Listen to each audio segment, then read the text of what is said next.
We're live here Thursday morning, April 23rd, 2026, here in House Transportation. We're working on our miscellaneous motor vehicle bill. I think I guess we're starting with the emissions and states inspections. We had some pieces on that. A&R oversees that portion related to air quality.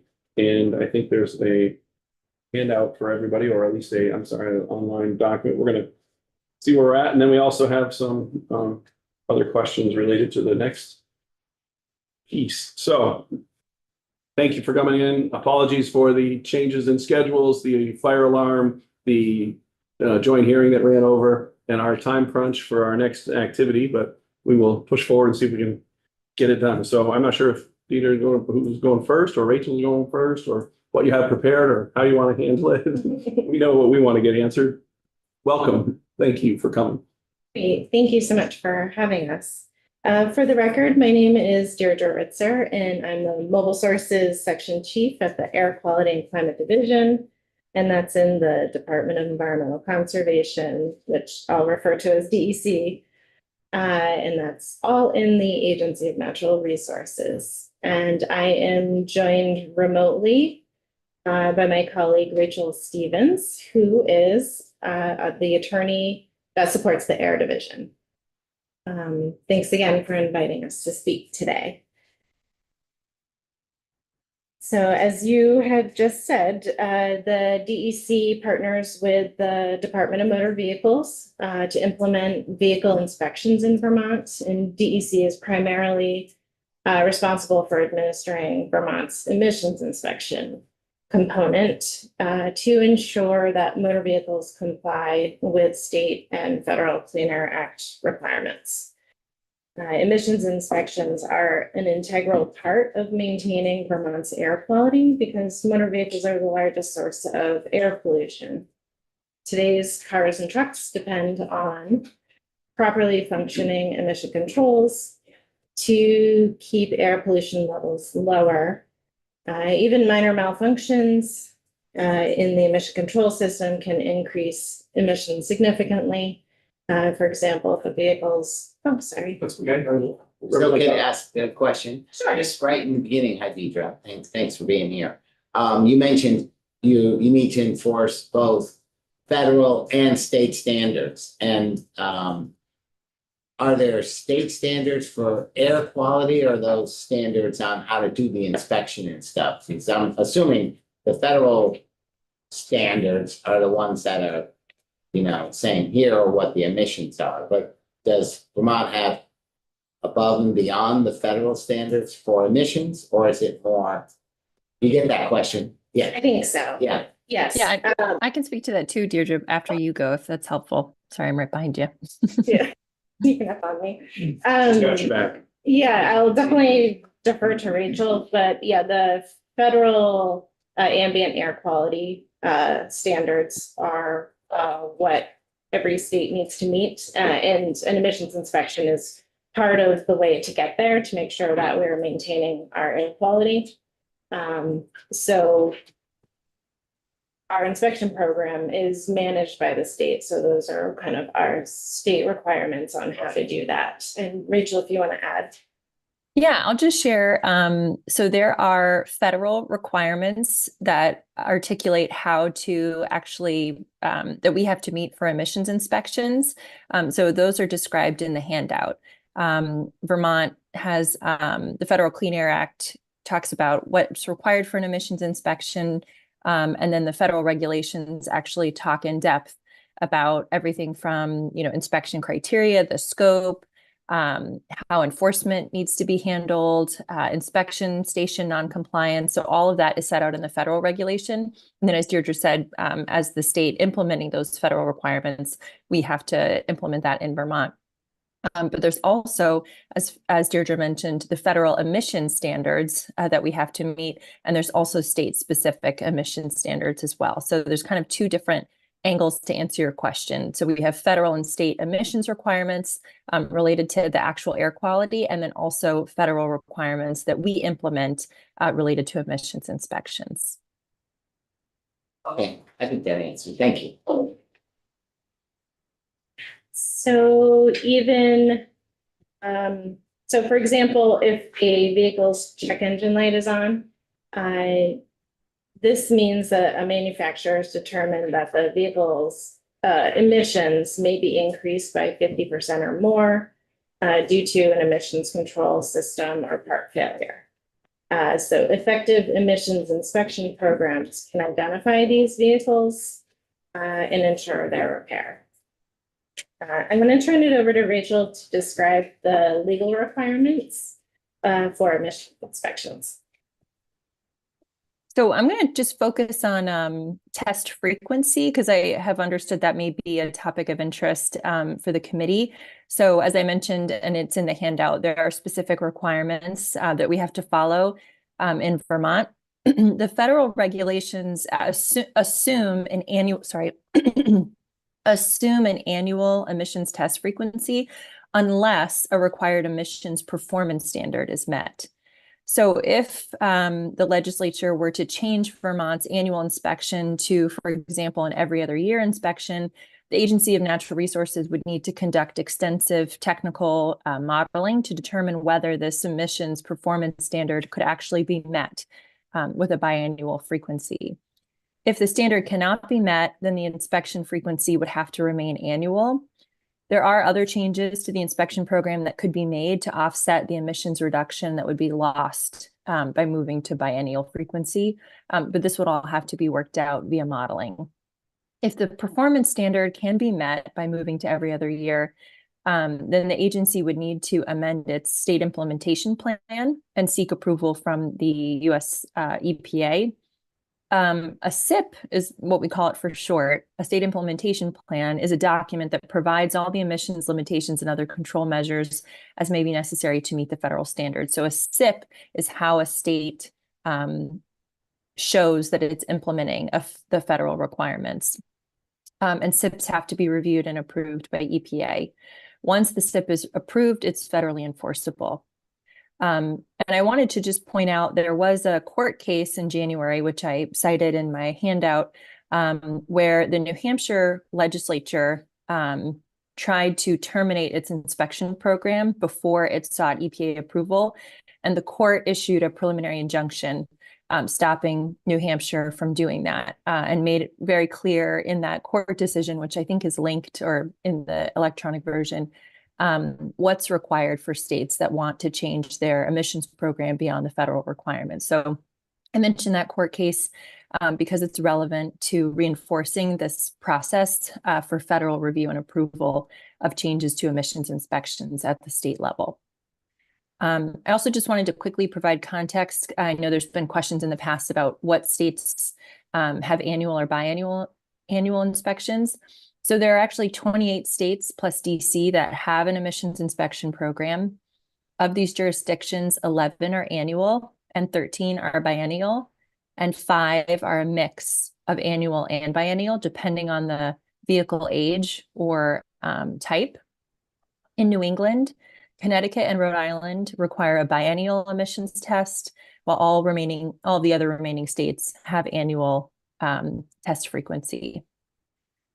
So with that, I'm just going to turn it over to Deirdre to talk a little bit about the potential change from emissions, if there were a change to emissions frequency, but also want to recognize if there's specific questions, we can take those, but Deirdre can provide a little more context. Yeah, and you're probably going to answer it. The question I was going to ask is, can you go through the process to see if we can get biannual approval from the EPA ahead of time, and how big of an effort is that to find out if that's possible? So in order to do that, we would first have to do the actual modeling that's involved, at the agency. So we'd actually have to run the models under certain different scenarios to see whether the performance standard could be met, and like tinker with the inspection program to see whether it could be met. If it can't be met, then EPA won't approve it. So it's more a matter of running the modeling under different scenarios to see whether it's possible. Even if it's possible, there could be difficulty in getting EPA approval I think we've maybe mentioned in this committee before, but EPA has identified other deficiencies with our inspection program that we're currently working to improve with DMV. But I think it could be difficult to get approval, even if we meet the performance standard, if we haven't resolved these other issues with DMV. Okay, But it's an exercise that could be conducted to see what's possible. Does that answer your question? yeah, it does. Thank you. Okay. Okay, and Deirdre's actually gonna, Sorry, we got another Go question. ahead. Right? sure. Yeah, Molly Burke, it sounds like you could spend a lot of time doing this modeling and then find out that you don't meet the standard anyway, right? Correct. And Deirdre's going to talk a little bit about what we would expect from the modeling, just from our experience. So she could talk a little bit more about what there's uncertainty, but what are some factors that we think could make it difficult to meet the standard. But again, we haven't run the models, but that exercise is a technical modeling exercise, but we haven't done that yet. But Deirdre, do you want to just talk a little bit about some potential impacts from moving to the test frequency? Yeah, if we're good on questions for the moment. Okay. So we're uncertain if we could meet the performance standard. But we would expect a change to biennial inspections to increase air pollution in Vermont, including ozone, air toxics, nitrogen oxides, particulate matter, and carbon monoxide. A longer time between the inspections means repairs will be conducted less frequently, allowing vehicles with malfunctioning equipment to operate longer, causing emissions to increase. Another factor impacting our ability to meet that performance standard is a 2019 Vermont law that reduced the vehicle model years that are subject to the emissions inspection. So that essentially means that each year the inspection program is less effective at reducing emissions, making that federal performance standard more challenging to meet. But if the performance standard is met with a biennial test frequency, as Rachel said, we would have to undertake significant revisions to the SIP and seek EPA approval. Yeah, another question. Ask another question. Can you describe what the changes were back in 2018 or so? And is that related to this chart that I see, this green line in what you presented? It is not related to that chart. So there were changes that were done in the inspection program, I assume approved by the EPA? We did the modeling for those changes and we met the performance standard. And then we included that into the SIP that we submitted to EPA. But it hasn't been approved yet, as EPA has identified. Rachel mentioned some deficiencies with our SIP that we're working with DMV on resolving. Okay, and can you describe what the changes were? Yes, in 2019, so the EPA regulations for emissions inspections assume an annual inspection frequency, and it assumes vehicle model years 1996 through the current model year undergo the emissions inspection. In 2019, the legislature limited that subset of vehicles to model years 16 model years or newer. So basically looking at 2011 to 2026 model year vehicles undergo the inspection, where the regulation assumes 1996 through 2026. So that's 30 model years that are supposed or assumed to be subject to the emissions inspection, but we've kind of cut that in half. So that that makes it a little more difficult to meet that performance standard because that 16 model year window kind of stays the same. But the amount of vehicles we're not testing that originally should be keeps growing and growing. So we become a little more less effective. And so they've pushed back, or have they pushed back and said, hey, you can't make this change because it's not really approved? Not exactly. They haven't pushed back. They've pushed back on the other pieces that we're not meeting. Because we've shown that that can meet the performance standard. But that was in 2022. So as we keep going, if we make changes and have to redo the modeling, it becomes a little more challenging. And it And I'll makes sense just- that that change resulted in less failures.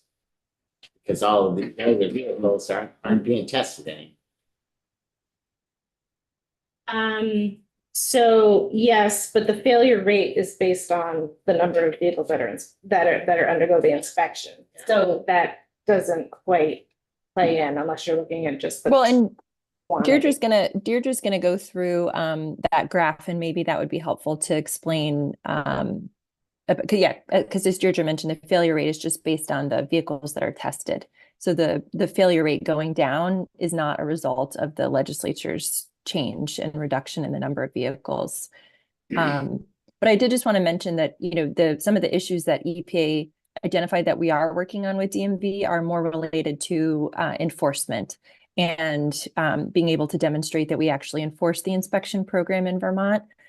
So that's really where we're having issues with the EPA approval right now. Casey? As in the last few years, has the EPA changed their rules at all? For the emissions inspection? For No, they underwent an audit a few years back. And provided more guidance, because their audit was found that some of their inspection program requirements, they weren't really following through on, and they needed a little more oversight. So they did provide additional guidance to states to get everybody back in line, I think. But they haven't made any official regulation changes. Yeah, there was a pretty significant Office of the Inspector General investigation into EPA, which concluded that EPA was not adequately enforcing the inspection requirements on states. So after that inspection report, or that audit that Deirdre mentioned came out, EPA has taken a stronger stand in terms of against states and ensuring that their state implementation plans meet the requirements. So the federal regulations haven't changed, but after that audit came out, EPA definitely has taken a stronger stance in ensuring that states meet the requirements. But I think maybe, Deirdre, it would be helpful if you want to pivot to talking a little bit more about what we put in the handout to kind of show the connection between repairs and Absolutely. inspections. Yeah. Yes, so kind of getting back a little bit to the graph that you were talking about in the handout. So since the implementation of the electronic data collection and management in Vermont's inspection program, the failure rate for emissions inspection has dropped from that initial 16% in 2027 down to 4%, which is what we see today. Can you just give me those dates, not 2027? Sorry, 2017 2017. is my bad. That's okay. Till when? 16% in 2017, and it's dropped down. It's only 4% in 2025. Okay, thank you. Yes, and if you look at the graph, you can see that that improvement didn't happen gradually. It happened pretty quickly. So that significant drop in the failure rate really reflects the increased compliance as vehicle owners and inspection stations quickly recognized the accuracy of the electronic testing process. and addressed emissions repairs prior to inspection. So that kind of gets back to a longer time between inspections means repairs will be conducted less frequently, allowing vehicles with malfunctioning equipment to operate longer, causing additional. So we're looking at the chart, and in 2018, is that when the program started? And then are you saying because of the testing and picking up failures, people are getting their cars fixed? And now that there's this ongoing sort of maintenance, that now, we've found a level spot of around 4%. So the inspection program launched during 2017, but it wasn't at January 1st. So it's not like a full year of inspections. I think there was like a first wave of inspection stations that went online. So 2017 was the first year of the electronic process. And yes, as soon as people became aware of what a significant change that was, and it's very accurate, the failure rate was pretty high. As people recognized that, the failure rate dropped pretty quickly as the next year, the year after occurred. So they were doing the pre-inspection repairs. Pre-inspection repairs, meaning before you say, hey, you got a check engine light, let's fix it, then we'll inspect your car. Yes. Representative Cole? Yeah, so we've heard that DMV is looking at their inspection manual and addressing things that are only safety related. And I'm just wondering if they are considering this in the mix, or are they recognizing that this is maybe an important thing to do every year? I'm unaware of DMV suggesting changes to the emissions inspection. I am aware that they were doing a lot of work on the safety side. Representative McCoy? So, how long has Connecticut had this? Did you say they have every other year? They do have every other Do you know year. when it started, and have they seen a measurable increase in emissions since they started doing every 2 years? I'm not aware of when they switched to biennial. And so I'm not sure about how they're measuring their emissions reductions. I do know that the Connecticut has registration denial. So that means the inspection is a requirement before they can get registered to operate on the highway. So I do know that that's their mechanism to enforce the program. So it's a stricter enforcement. There's more compliance, I believe, because of that requirement. So can that be measured somehow? I mean, how many people are denied registration because of an emissions problem? Probably. Yeah, Happen, let's say. they do an annual report to EPA on their inspection program. And typically those are online. I can see if I can That'd be locate their great. more recent one. That'd be great. And it's, Sorry. Related to that, I mean, we do know there are a significant number of vehicles in Vermont that should be going through the inspection program, but that get registered, but then do not follow through on the follow-up inspection. So that is that's a factor as well. That Connecticut wouldn't have that issue, as Deirdre mentioned, because of the registration denial, that inspections come before registrations. So this is unfortunate. We're going to have to reschedule and ask you to come back. Gabrielle will have to reach out. The whole committee's got to be somewhere else. And so I am terribly sorry for my scheduling error in for our delay this morning of where we're at. I appreciate it. We will have to reach out, and it's okay if it's done Zoom for both of you or not, but I appreciate you coming in. My apologies for the struggle, the way that it was. So No problem. We can't predict a fire drill. we are Yeah. adjourned, and the rest of us have to hustle.